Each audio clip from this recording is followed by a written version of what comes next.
On defense tonight, really serious claims. The FBI pressuring General Flynn to be interviewed without an attorney present.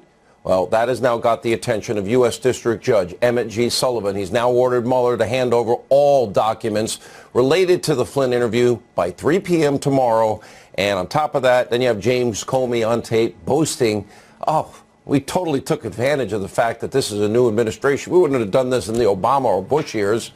Really? Here to discuss it more, Ohio Congressman Jim Jordan and the host of Sinclair's Full Measure, Cheryl Atkinson, is with us. Is this how we treat American heroes, that we now brag, this is something that I wouldn't have done or gotten away with a more organized administration like the Obama administration and the Bush administration, so I took full advantage. On top of the deputy FBI director telling Flynn he doesn't need a lawyer and that they wanted him relaxed. Meanwhile, because of the unmasking and the leaking of raw intelligence, something, by the way, Cheryl Atkinson knows pretty much about personally, they had a direct transcript that they shouldn't have had. Congressman, when does this end, and when do these people get held accountable? Instead of the people with the taxi medallions and the loan applications. Well, that's why we've always said we need a second special counsel, because, we can't put anyone in jail. We can just try to get answers. But you're so right, Sean. When you say I got away with something, that just tells you didn't do it the right way. You didn't do it. You didn't follow the rules. You didn't do it the way you were supposed to. They were so focused on getting President Trump that they were willing to set up a lieutenant general, a guy who served our country, as you said, 33 years. So that's the most egregious part of this, what they did to General Flynn. The other thing I think is important to understand is Mike Flynn ran the Defense Intelligence Agency. He had to know his conversations with Kislyak were being listened to, were being monitored.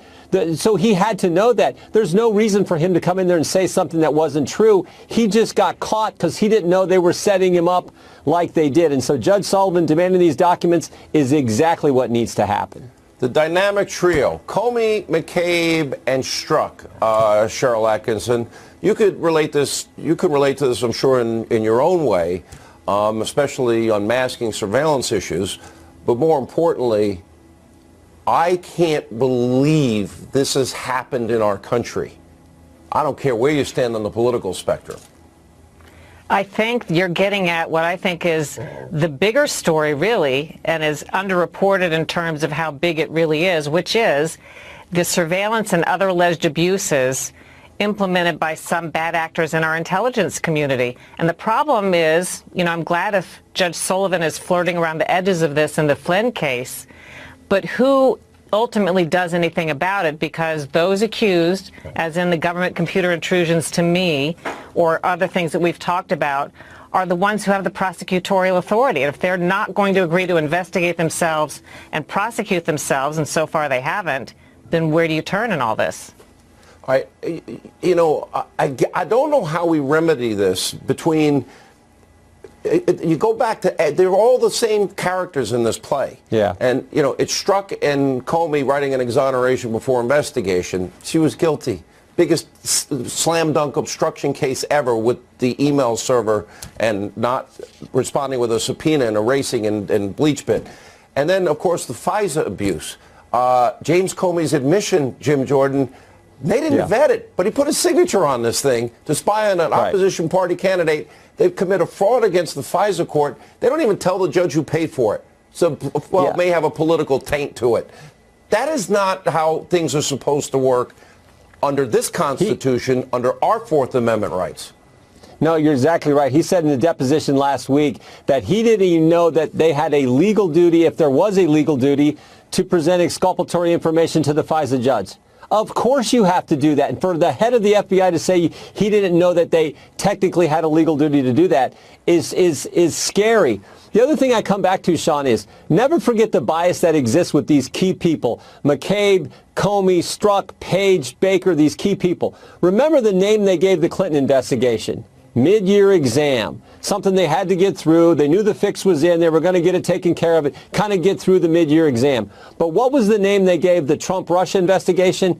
Crossfire Hurricane. Just the names show you the bias that was there from the get-go with these top people at the FBI who ran both investigations. And Cheryl, if you look at what they did in all of these cases here, they're involved, the same characters, the same players, the same people that had a bias. They did this on week 1 of the Trump administration. Sounds like an insurance policy to me. Sounds like a media leak strategy is coming thereafter. It sounds like an operation. And something I think we learned from Comey, I mean, I was someone who kind of thought this was plowing old ground to look back at the Clinton material. But in light of what he said, Comey said in his testimony that Loretta Lynch, the Attorney General, should have recused herself and didn't, and was either compromised or appeared to be, not just from the tarmac meeting, but about some other unnamed material we don't know about. Number 2, he says, had he known about Agent Strzok and Page's text messages, he wouldn't have let them stay on the investigation that they did on Clinton. No, that's right. And they wiped clean the phones of Strzok and Page when he worked for Mueller. And you know why I question Jeannie Ray and Andrew Weissman and Mueller's choice of his team, all Democratic donors? This is why. Yep. Pretty disgraceful. The author of the bestseller, Why We Fight, Fox News national security strategist Sebastian Gorka, and the author of another bestseller, The Deep State, Fox News contributor Jason Chaffetz. I read this about General Flynn. Okay, Michael Cohen admitted to these things. I feel sorry for him and his family tonight, but he admitted to these acts that he was responsible for. He's changed his position on a lot of issues. Now the media, they only want to believe the version that helps their narrative. Right. That's fine. That's politics. But he was pushed into, General Flynn, a 33-year war hero, 5 years in combat, forced in, told you don't need a lawyer. The FBI doesn't believe he lied, and then he's charged with lying anyway because he's bankrupt, can't fight it, and they're threatening probably his kid. This is classic entrapment, Sean. If you listen to the testimony of the 2 FBI agents who don't think he was lying, if you look at what we now know about McCabe, who said, you don't need a lawyer, General Flynn, this is just an innocuous discussion, and then what do? They trap him in a process crime. Sean, everybody watching this show right now could be trapped in a process crime. I don't care how much of a Boy Scout you've been, everybody has a faulty memory. And you say one thing on Monday when you think you're in a friendly discussion with some fellow patriots, you think FBI agents, and then a week later, 2 weeks later, you remember it differently. That's it. You've committed a felony because you have, quote unquote, lied to a federal agent. That's entrapment of General Flynn. And then we compare this to a man who secretly taped his conversations with his client. Think about that. Michael Cohen admitted he's a liar, and he's the kind of guy who has no qualms. The most sensitive thing a lawyer has is his relationship with his client, that exclusivity, that confidentiality. This man taped conversations with who knows how many clients. One of them is now the President of the United States. I know which man I believe, and it's General Flynn. I worked for him in transition. I worked with him in the White House. He is a patriot, Sean. You know, I don't, Jason Chaffetz, you are like me. We've talked about this. My mom was a prison guard. My dad in family court probation. So many people in the NYPD. So 2 guys made it to the FBI. Deity in my family. They were the highest of the high. Naturally, we are inclined, we want to help our FBI. But if you're in a situation now and you want to help them and you're risking, if you don't remember something properly, remember he was illegally surveilled, illegally unmasked, they didn't use minimization, and they leaked raw intelligence on this man.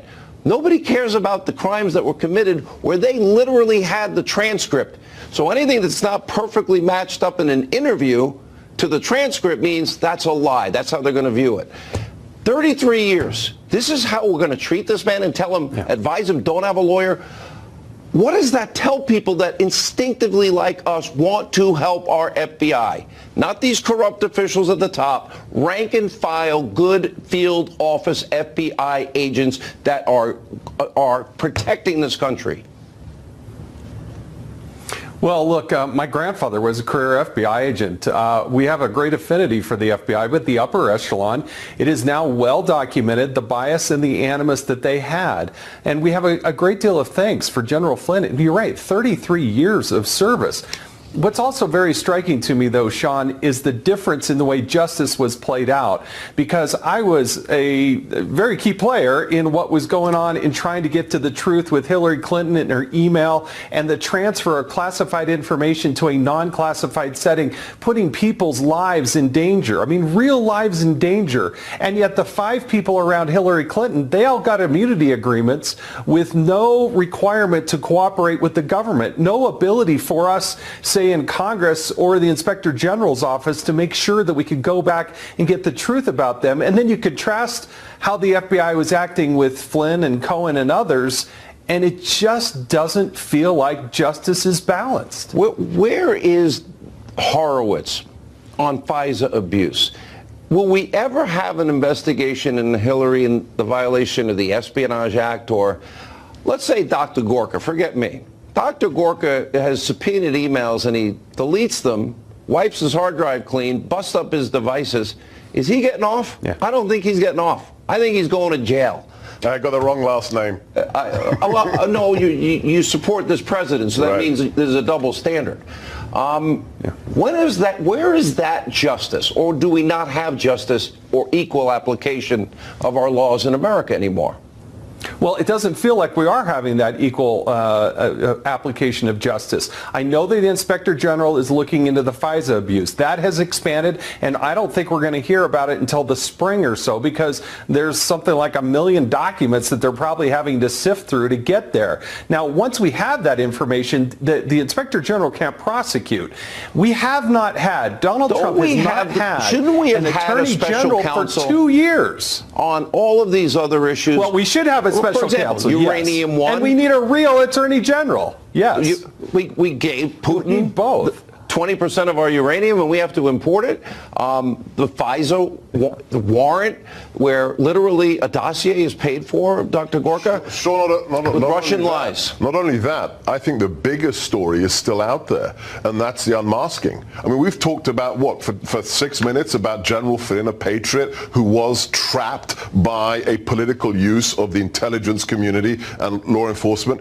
We know there are hundreds of Americans who were unmasked by the Obama administration. Why? Because at a 300% increased rate.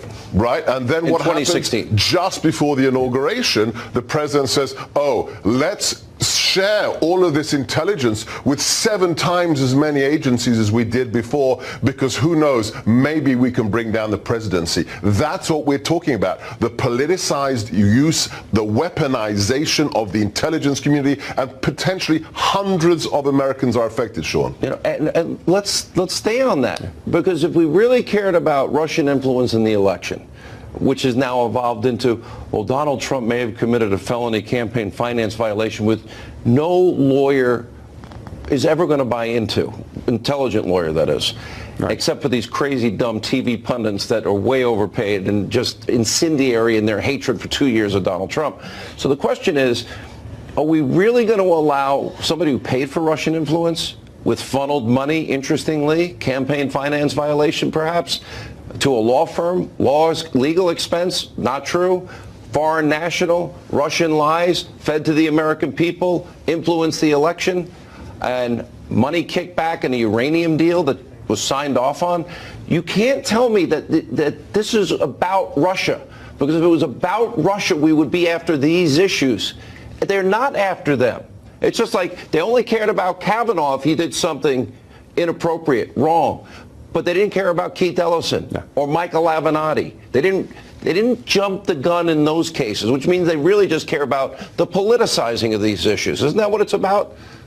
Yeah, now look, if you were serious about this, you would go look at Mark Elias. He was general counsel with the DNC. He advised the DCCC. He was involved with Hillary Clinton. He was involved with the campaign. He was involved with Perkins Coie, and he was also involved with the Panetta Group. And so all of those ties, millions of dollars going overseas to attract this money, but you don't even get the sense that anybody is even sniffing into this. And it's just, that's where people, I just think, are losing trust, have lost trust in the justice system, because that was fundamentally wrong. It's millions of dollars spent to affect an election by engaging a foreign entity and foreigners to be involved in that campaign. There's so much material out there. And then you hear Mark Meadows talking about how they have whistleblowers on Uranium One, and they pass those on to the Department of Justice, and nobody even talks to him. He literally was within Putin's network in America, referred to Robert Mueller, the FBI director, blackmail, money laundering, corruption, kickbacks, bribery, all these things. Last word, Dr. Gorka. The president could pardon General Flynn, and he'd make a great chief of staff, don't you think? You just got the headline on Mediaite. I just want you to know. Well deserved. Good to see you. Congrats on the book, and same with you, Congressman.